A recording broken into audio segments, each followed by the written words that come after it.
Hello, everyone, and welcome to another elite episode of the Get Authentic with Marques show. I'm your host, Marques Ogden. On today's episode, we are joined by Miss Renee Dutton. But before we bring up Renee to the stage, I want to thank one of our amazing sponsors, Jan Jones of the Good Life podcast. Jan and her amazing podcast are all about inspiration, positivity, hope, and helping people to live a good life. We are so grateful to Jan Jones and her amazing podcast, The Good Life, for sponsoring this amazing episode. Now, here she is, Renee. How you doing today, Renee? Doing fantastic. Thank you, Marcus. Good. Well, thank you for joining us. Renee, first question, young lady. What does the word authentic slash authenticity mean to you? Authenticity to me means not being afraid to show your flaws and your vulnerability. You definitely want to strive to be the best person that you can be, but we're all learning, we're all growing, and perfection is not needed. We just need connection. Ooh, ladies and gentlemen, perfection is not needed. We just need connection. Renee, I might have to borrow that from you, give you credit. That's really good. Think about it, ladies and gentlemen. Perfection is not needed. It's not attainable. It's not real. But connection and going more than just surface level and alignment and really getting to know someone for who they are, what they believe in, and what makes them unique. Now, that's something special. Renee, please tell our audience a little bit about yourself, your backstory, and then, of course, please get into the global kindness movement. Okay, thank you. I believe that everything that we go through is preparing us for where we're supposed to be at the end of this lifetime. And I had a lot of experiences, a lot of trials, and I know that they were preparing me to do what I'm doing now, which is telling stories through television, through various forms of media, through books, and telling these vulnerable stories about how much I struggled and how when I got outside of myself by doing something kind for somebody else, that was the fastest way to feel better. Therefore, I started writing, and last year I founded the Global Kindness Movement. And it's in its beginning stages, but it is taking off because, Marcus, what do you think? Does the world need more kindness? All day, every day. I could not agree more. And I had an experience even just an hour ago. And without going too much into it, my tech was down and it was intentional. And I was caught in the middle of it. And without going into too much, kindness, respect, and expressing what I needed to this person immediately got it back up. Mm. You know, Renee, what I love is you talk about how you went through struggles and trials and tribulations, and every time you were nice to someone, kind to someone, you felt better. And I tell people, doing random acts of kindness. Like I'm old school, Renee. So we were raised by a single father, and our dad knew we were gonna be big men. I'm 6'5" and a half, 6'6". My brother's 6'9". We're large people. And our dad always talked about always just showing random acts of kindness to whomever you meet. Hold the door for people when you're this. You see they're walking in, you're leaving. Hold the door. Let a lady go first before you do. If you're dating somebody, open the car door, close the car door. Like just do all these things. And it's one thing I learned is do it for the reason because it's the right thing to do. And I love the whole essence of the global kindness movement. Now, Renee, you said you've only started last year. Is that correct? That is correct. I've Renee, been blogging about these ideas and for a while, and I've right. written books before, but it officially became the Global Kindness Movement last summer. Renee, you've had amazing growth. You have over 2 million followers on Instagram. You have people. I saw you with Mel Robbins, who I think highly of. I was on her audiobook, Kick Ass with Mel, back in 2018, came out in 2019. And I just see a lot. I saw you something with Russell Brunson, who created ClickFunnels, all these amazing things. Can you please tell our audience, Renee, from your perspective, what has happened or what is happening for you all to have such great growth in such a short amount of time? Well, I'm going to be completely transparent here and say I have not met Russell Brunson. You Mhm. saw him on a preview that my dear friend Joe Vitale I know, made Joe. for our upcoming movie. So I've talked to his assistants and such, but I have not met him in person yet. But he is going to be in our upcoming documentary. So just wanted to be transparent about that. That's fine. But Yeah, so then talk more about the brand overall, right, yeah. Renee? Like how you've gotten such great growth in such a short amount of time. Because a lot of people, I think, really go about it the wrong way, trying to focus on themselves or trying to focus on one facet of their business. But what I'm seeing from you, you're focusing just on kindness as a total movement, which I feel is just so needed throughout the entire globe. Yes, I believe spreading. Have you heard of the Helper's High? I have not. Okay, so I believe I'll finish my sentence. I believe in spreading the message of kindness. I believe it's my calling. Um, and to explain that it feels good and it's a strength, not a weakness. So the Helper's High is when you do something nice for someone else and your body starts producing all of these feel good chemicals, serotonin, oxytocin, which is the bonding chemical, um, GABA, goes on and on. And I've had that experience so many times that I feel like it's my calling to explain to the world that you're not sacrificing when you do something nice for someone else. You're it's a benefit. Thus, my new book that's coming out next week, The Kindness Advantage. Mhm. It's not manipulative, but it is a win-win when you do nice things for other people and when you're respectful of them.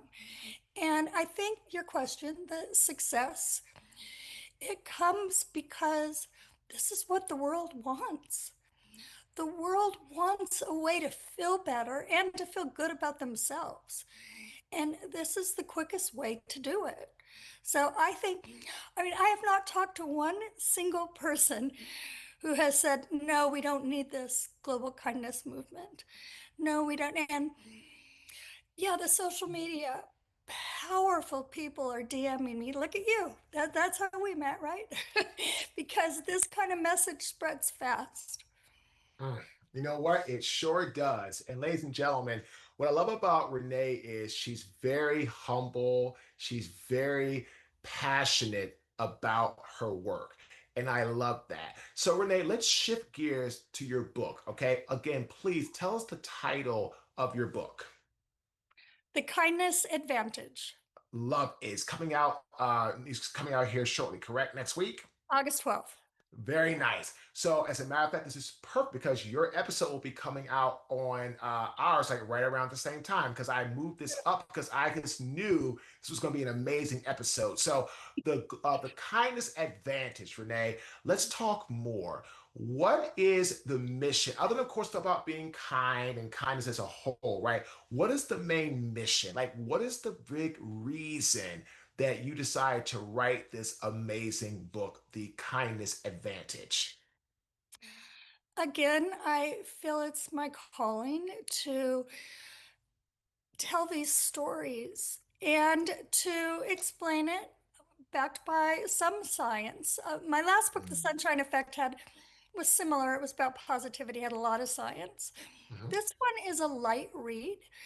It's not a heavy read. The chapters are 7, 8 pages long. There's 24 of them. It's a very quick, easy read that tells not only my stories, but stories of friends and family. And while I was writing it over several months, I was literally just going through my day. And then I would, wow, that was a good story. And I would work it into the book. So, the purpose of the book is again for people to be inspired, to Mhm. think about their actions, Mhm. to think about the impact, and to understand that a big part of this is being steady and having self control. That is the kindest thing you can do for the planet right now. Mm. You know what, Renee? I love how you said be in control, be the best version of yourself, be someone that you know that other people want to be around. And you know what? That's a great question. So, Renee, I love that your book has some science behind it. So, we're writing a book right now. We're in the final stages called Built for the Storm, the Bison Operating System. 5 protocols for people who refuse to quit. And we talk about boldness, integrity, self awareness, ownership, never ever quit, which is the whole part of the bison mindset. Because bison move in a herd, again, togetherness, kindness, working as a unit. So I love this because at the end of the day, right, Renee, a lot of things that you believe in, I believe in as well. So here's my question. So many people, Renee, I feel are constantly trying to recruit or chase or Mm. pursue others in business and in life. And what you're doing and what I'm doing, and people like that we all know, powerful people who are just doing it for the right reasons, right, Renee? They attract people because people are drawn to the energy. Can you please explain, Renee, how being kind and the kindness advantage and showing just your care for other human beings creates this energy that people get drawn and or attracted to you, which gives you a much better, more fulfilled and fulfilling life. 100%. And back to your question, how did the global kindness movement expand so quickly? Because powerful people became my friends and were attracted to the vulnerability, to that consistency, knowing that I wasn't just putting on a face, that it was literally, you have to become whatever you want your message to be. You can't fake it. Which isn't to say that I'm always perfectly kind. I'm not. So, we all have limitations, but I do my best to not take it out on others. To not, if I know I can't hold something, I literally just don't answer the phone or I don't go out because I don't want to spread it. It's awesome. But Renee, at the end of the day, I think it's important to realize that that's also part of being kind. That you realize that you don't want to engage someone or do something if you know you're not going to put your best foot forward. So I think sometimes people, Renee, if they feel upset or they feel hurt, they want to just go ahead and respond with like, I'm going to go ahead and just fire back. And that's not what it's supposed to be. It's supposed to be, hey, look, if somebody hurts you, I understand you don't like it, you don't feel good, but just don't keep, adding fuel to the fire. Don't do that. Because what happens then is you start creating this tit for tat, this back and forth, and nobody wins. So, Renee, I have a question for you with this. And you talk about it's backed by science, right? So can you give our audience, our listeners, maybe one or two takeaways they're going to gain from reading The Kindness Advantage that they can then maybe start doing like you do, right? Renee, like you said, look, I'm not perfect. I'm not always kind, but I've learned if I'm not in a state of being a certain kindness where I want to be, I don't engage. And I think I tell people constantly, it's sometimes better just to take a moment, Yeah. walk away, don't engage, and make things worse. If you do that, that's when real trouble comes on the horizon. I think so many horrific, murders, homicides, things like that happen because people get upset and they're like, oh, you want to fire back. And from there, Right. it reminds me of this tragic story of a guy named Will Smith who played in the NFL for the Saints. He was a great football player, amazing, amazing football player. He got into a traffic dispute and something happened, and then someone did something to him. He got upset. He got out of the car, walking towards the individual in the other car, and he unfortunately was shot and killed right then and there. And it was so horrible. Such a great guy. I actually played against him when he was with the Saints. Just a great football player, great human being, gone far too soon because I really believe that moment he got caught in that moment, and that moment cost him, unfortunately, his life. How do you help people through Yeah. science and through what you've gone through learn to like not go through those things? Is there any type of like takeaways or anything they can expect to gain from reading this book to help them have a better way of dealing with being upset and always trying to be more kind in that regard? Yes. The kindness advantage is very current in that I go into specific things like a text spiral, quickly texting someone and going, oh no, that's not what I meant. Did it come out the wrong way?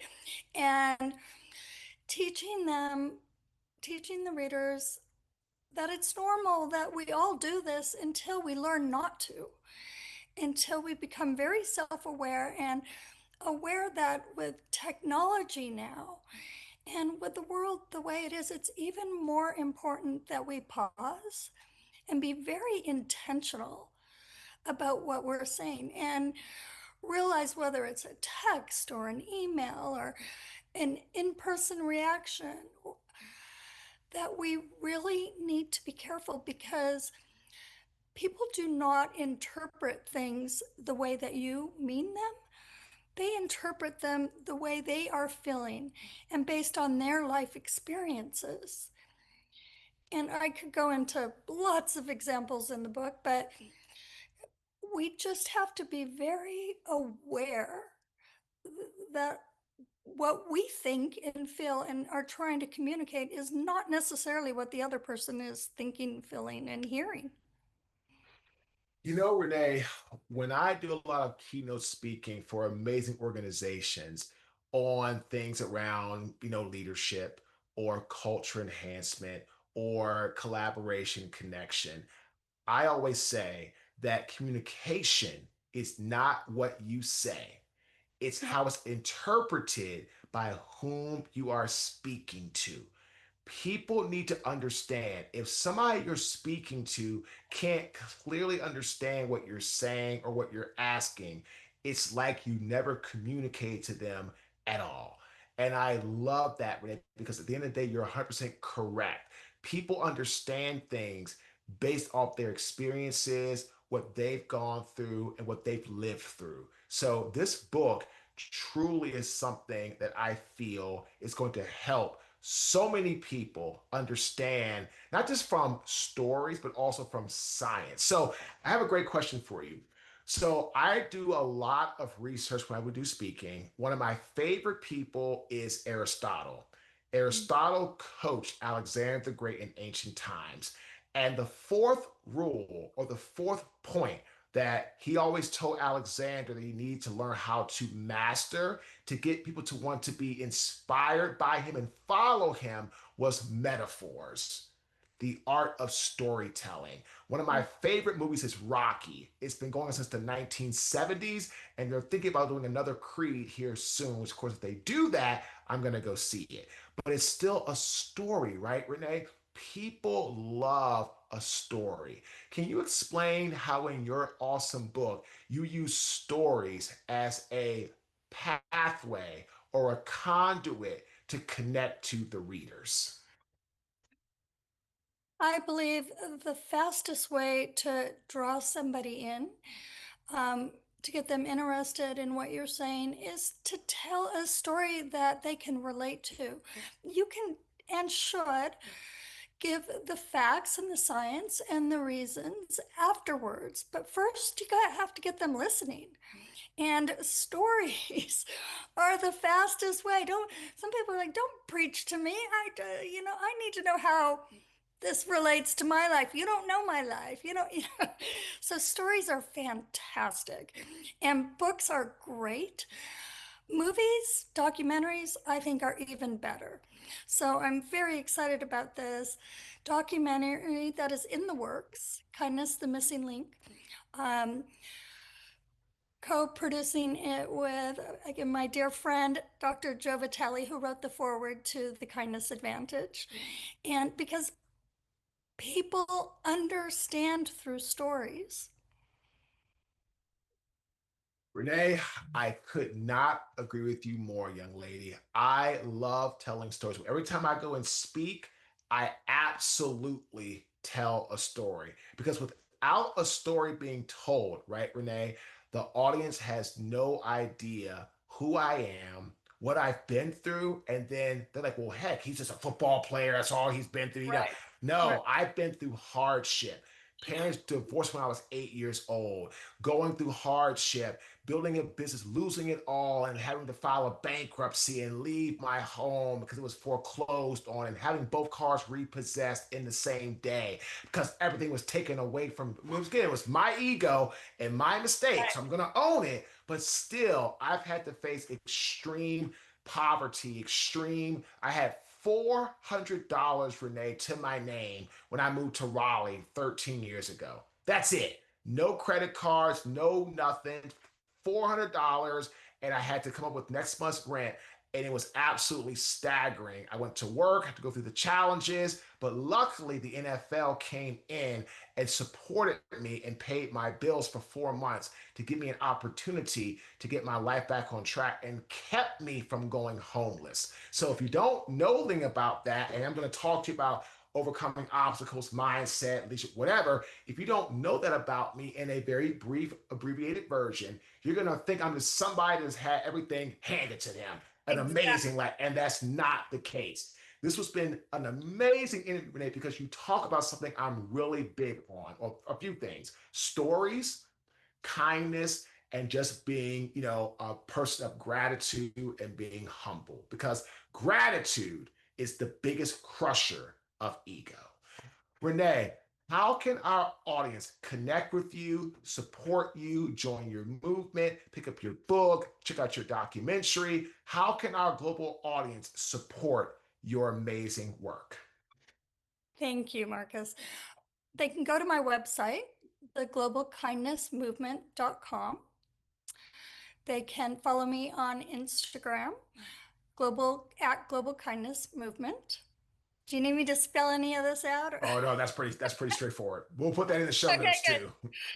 Or you can contact me at media at theglobalkindnessmovement.com. Love it.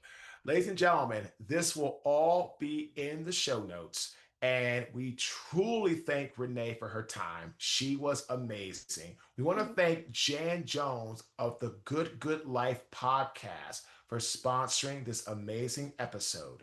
And the authentic tip of this great interview: in life, when challenge hits, when adversity hits, when hardships come your way, just be kind. Focus on being kind and doing kind things for other people. That's how you're able to get through a hard time. Because when you're doing kind things for other people, you feel better about yourself. When you feel more confident in yourself, when you feel better about yourself, you are able to work through challenges and hardships with much more confidence and much more belief in yourself.